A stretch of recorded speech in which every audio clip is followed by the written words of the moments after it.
ప్రభు అయిన యేసుక్రీస్తు నామమున మరలా ఈ నిన్నటి వరకు కార్యక్రమంలో కలుసుకోవడంలో ఎంతో సంతోషం. ప్రపంచమంతటా తీవ్రంగా యుద్ధం జరుగుతున్న వేళలో ఎన్నో వార్తలు మీరు వింటూ ఉన్నారు. గత వారం ఈ ప్రోగ్రాం అందించలేదు, ఈ వారం మీకు అందిస్తూ ఉన్నాం. ఇందులో కొన్ని ప్రాముఖ్యమైన విషయాలు, బైబిల్కి సంబంధిత విషయాలు మనం చూడబోతూ ఉన్నాం.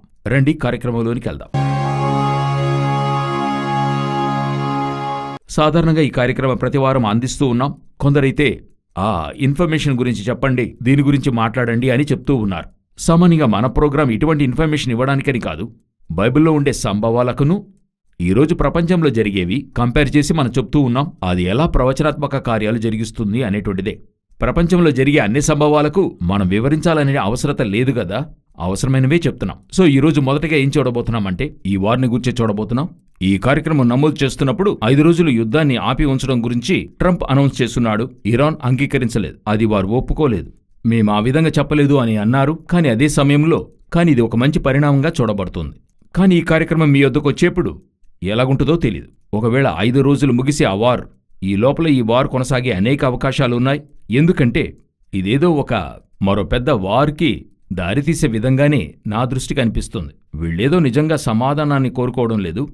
ఒక పెద్ద బాధింపు ట్రంపును ఇస్రాయేలు సంధించి ఉన్నారు. అంటే ఇస్రాయేల్ న్యూక్లియర్ ప్లాంట్స్ని వారు తాకిడి చేశారు. అమెరికా వారి F-35ని కూడా వారు కూల్చారు. పలుచోట్ల వారి నౌకలు తాకిడికి గురయ్యాయి. ఇటువంటి ఒక పరిణామాన్ని, తాకిడిని వారు ఎదురు చూడలేదు. సో వారు కొంత శ్వాసకి టైం తీసుకుంటున్నారన్నట్టుగానే ప్రపంచానికి అనిపిస్తుందో అందరూ అలాగే చెప్తున్నారు. అయితే దీని వెనుక ఏముంది? తిరిగి ఈ వార్ కంటిన్యూ అవుతుందా అంటే వాక్యం ప్రకారంగా ఎహెచ్కేల్ 38-39 ప్రకారం ఈ వార్ వెళుతూ ఈ వారో లేక దీనితో రష్యా చేరేంతవరకు రావాలి. అప్పుడు దీనితో రష్యా చేరడం, అది మరో ఘట్టానికి వెళ్ళాలి. ఒక్కొక్క చోట చూస్తే ఒక చిన్న బ్రేక్ అయి ఇంకా పెద్దదవుతుంది. ఉదాహరణకి హమాస్కి ఇస్రాయేల్కి అక్టోబర్ మాసం 23వ సంవత్సరం 7వ తారీఖున ఆరంభమైంది. ఒక చిన్న బ్రేక్ తీసుకుని పెద్ద లెవెల్కి వెళ్ళింది. అటు తర్వాత ఇరాన్ వారితో ఇప్పుడు అంతకంటే పెద్ద లెవెల్కి వచ్చి చేరింది. అయితే తగ్గిందా అంటే తగ్గలేదు, పెద్దదవుతూ ఉంది. దీని మరో లెవెల్ రష్యా లోనికి రావాలి కదా, అదే ఎహెచ్కేల్ 38. అది ఏ స్థాయికి ఉందనేదే మనం మరొక పాయింట్గా చూడబోతున్నాం. ఇప్పుడు బాగా గమనించినట్లయితే రష్యా అన్ని విధాలుగా మద్దతు ఇస్తామని బహిరంగంగా అనౌన్స్మెంట్ చేసింది. మేము చేయడానికి తయారుగా ఉన్నాము అనేది ఒకవైపుగా చెప్తూ ఉన్నారు.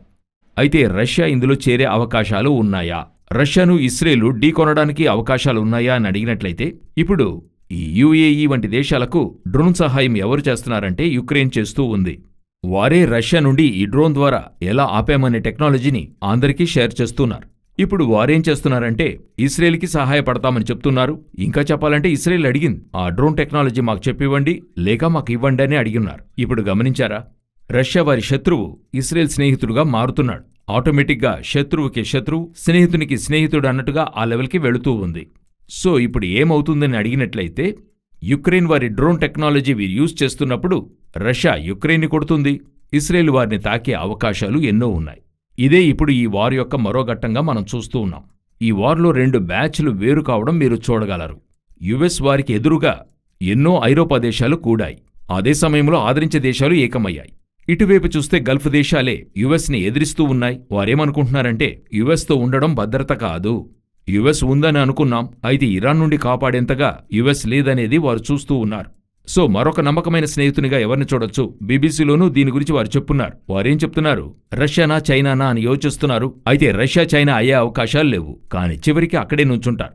వారికి నీవు కావలి అయి ఉండవలెను అని రష్యాను గురించి ఎహెచ్కేల్ 38:7లో చెప్పబడుతుంది. ఇప్పుడు ఎలా అమెరికా ఉందో అదే స్థానానికి రష్యా వచ్చి కావలివానిగా మారుతుంది. మారి వీరి నాయకత్వంలోనే జరగాలి. ఇదే మరో ఘట్టంగా ఈ యుద్ధంలో జరిగే ఒక మూవ్. ఇదే జరగాలి. ఇది దాటి ఇస్రాయేల్ సంబంధించి మరొక ముఖ్యమైన విషయం దీని వెనుక చోటు చేసుకుంది. ఇదే మనం తర్వాత చూడబోతున్నాం. ఈ యుద్ధంలో ఇస్రాయేల్ ఒక ముఖ్యమైన విషయాన్ని చెప్తూ ఉంది. ఇది రమదాన్ నెల, పవిత్రమైన నెల అని చెప్తుంటారు. ఈ నెలలో మీరు గమనిస్తే ఫస్ట్ వారు ఏం చేశారు? ఆ మాస్క్ వారు కంట్రోల్ కిందకి తెచ్చారు. కొన్ని రోజులు అంటే 2-3 రోజుల తర్వాత వారు ఏం చెప్పారని చూస్తే ఈ మాస్క్ని క్లోజ్ చేయడం వల్ల వారు లోనికొచ్చి ప్రార్థన చేయకూడదు అనేది కూడా వారు చెప్పున్నారు. ఆ తర్వాత ఏం చెప్పనారంభించారంటే ఈ మాస్క్ పైన క్షిపణులు ఎగురుతున్నాయి, ఈ పవిత్ర మాసంలో క్షిపణుల ద్వారా ఇరాన్ వారు దాడి చేస్తున్నారు, ఇదే వారి భక్తి అనే సమాచారాన్ని తెలియజేశారు. అది దాటించి మరొకటి చూస్తే ఇరాన్ నుండి వచ్చిన ఒక మిసైల్ దాదాపుగా 1 కిలోమీటర్ లోనికి, ఇంకా చెప్పాలంటే అలక్సా మాస్క్ కాంపౌండ్లో పడింది. అంటే దాని ప్రక్కన 700 మీటర్లనేది చెప్తూ ఉన్నారు. అక్కడొచ్చి పడింది. ఇప్పుడేం చెప్తున్నారు చూడండి, పవిత్ర నెలలో దీనిని తాకుతూ ఉన్నారు. ఇదే వారి మత సంబంధమైన పవిత్రత అని చెప్తూ ఉన్నారు. బాగా గమనిస్తే ఈ వార్ ఆరంభించింది అక్టోబర్ 23లో ఈ స్థలం కోసమే ఆరంభించారు. ఆ స్థలాన్ని హమాస్ వారు కోరుకున్నారు. ఇప్పుడు ఆ స్థలాన్నే వీరు ఎదురు చూస్తున్నారు. ఇదే 2 స్టేట్ సొల్యూషన్గా యుఎన్లో వెళుతూ ఉంది. ఇప్పుడు ఆ స్థలములో సమస్య ఆరంభమవుతుంది. ఈ 2 వారాలుగా చూస్తే ఆ స్థలాన్ని గురించి ఇస్రాయేల్ చెప్తూనే ఉంది. వీరెవరు చెప్పడం లేదు, అందరూ ఇరాన్, అమెరికా గురించే చెప్తూ ఉన్నారు. అయితే ఇస్రాయేల్ మాత్రం ఈ స్థలాన్ని గూర్చి మాత్రమే చెప్తూ ఉంది. ఇప్పుడు వారు ఈ స్థలములో మరొక ఘట్టం మూవ్ ఒకటి చేస్తారు. ఇదే మనం చాలా కాలంగా చెప్తూ ఉన్నాం. ఈ స్థలాన్ని వారు పూర్తిగా చేతిలోనికి తీసుకుంటారు. తీసుకోవడానికైనా అన్ని పనులు వారు చేస్తారు, లేక జరుగుతుంది. ఒక భూకంపమో లేక యుద్ధమో పడుతున్న మిసైలో 700 మీటర్ల అవతల పడింది కదా, అది ముందుగా పడే అవకాశాలు ఉన్నాయి. ఎలాగో ఒకటి ఈ స్థలమంతా కూడా వారి చేతి క్రిందికి వెళుతుంది. 3వ దేవాలయాన్ని కట్టడానికైన పనులు జరిగించడానికైన ఆ స్థలము వారికి దొరుకుతుంది. దానినే ఇప్పుడు వారు ఆరంభించి ఉన్నారు. బహుశీఘ్రముగా ఈ స్థలం మాకు దక్కింది అని చెప్పే ఒక స్థితి, ఒక వార్త వస్తుంది. అదిను మీరు చూస్తారు.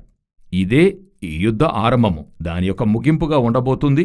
అటు తర్వాత పెద్దగా యుద్ధాలు అన్ని కూడా వారు చేస్తారు. అయితే ఆరంభించిన ఉద్దేశం అదే. ఈ స్థలం ఎవరి చేతికెళ్తుందనేది ఇప్పుడు అధికంగా ఆ స్థలాన్ని గూర్చి ప్రస్తావిస్తున్నారు. బహుశీఘ్రముగా ఆ స్థలాన్ని గూర్చిన ఒక వార్త వస్తుంది. ఈ వార్తే క్రైస్తవులకు, వారికి దానికి సంబంధం లేదు, అయితే క్రైస్తవులకి చివరి కాలానికైన ఒక ముఖ్యమైన చిహ్నమని ముందుగానే వీటిని గూర్చి చెప్పుకున్నాం, సందేశాలిచ్చాం. అటువైపుగానే ఇది వెళుతూ ఉంది. చివరిగా ఒక కార్యాన్ని నేను చెప్పి ఈ నిన్నటి వరకును ముగించబోతున్నాను. ఇప్పుడు సమీపములో 10కి 9 సంస్థలు తమ ఉద్యోగస్తులను పని నుండి తొలగిస్తూ ఉన్నారు. సర్వేలో వారేం చెప్తున్నారంటే, 10కి 9 సంస్థలు ఏం చెప్తున్నాయంటే, మాకు ఏఐ టెక్నాలజీతో ఉండే ఇవి మాకు చాలు, మాకు మనుషులు అక్కర్లేదు అంటున్నారు. కొంచెం కొంచెంగా ఉద్యోగస్తులను తొలగిస్తూ ఉన్నారు. అంటే మనిషిని రీప్లేస్ చేయడానికి ఈ ఏఐ టెక్నాలజీ, తర్వాత ఏజీఐ టెక్నాలజీ ఇటువంటివి వస్తున్నాయి కదా. వీటినే మనం ఎంతో కాలంగా చెప్తూ ఉన్నాం. మనిషికి మారుగా ఇది వస్తుంది, తర్వాత మనిషిపై ఆధిపత్యం చేస్తుంది, చివరికి దేవునికి మారుగా దాన్ని తీసుకొచ్చి నుంచోబెడతారని. దానికైనా అన్ని పనులు చేయనారంభిస్తున్నారు. ఒకవైపు యూరోపియన్ యూనియన్ తమ బలాన్ని, ఆధిపత్యాన్ని స్థిరపరచుకుంటున్నారు. ఒకవైపు ఏఐ టెక్నాలజీ పైకొస్తుంది. ఒకవైపు యుద్ధపు వార్తలు వెళుతూ ఉన్నాయి. అన్ని వైపులా రాకడకైన సూచనలు 100% జరుగుతూ ఉన్నాయి. మనం అతి ముఖ్యమైన కాలఘట్టంలోని జనులుగా ఉన్నాం. ప్రభువు చిత్తమైతే ఈ కాలఘట్టంలో ప్రభు రాకడను మనం ఎదుర్కోవడానికి గొప్ప అవకాశం ఉంది. వేచి ఉందాం. రాకడ ఆలస్యమైతే మరలా కలుద్దాం. God bless you.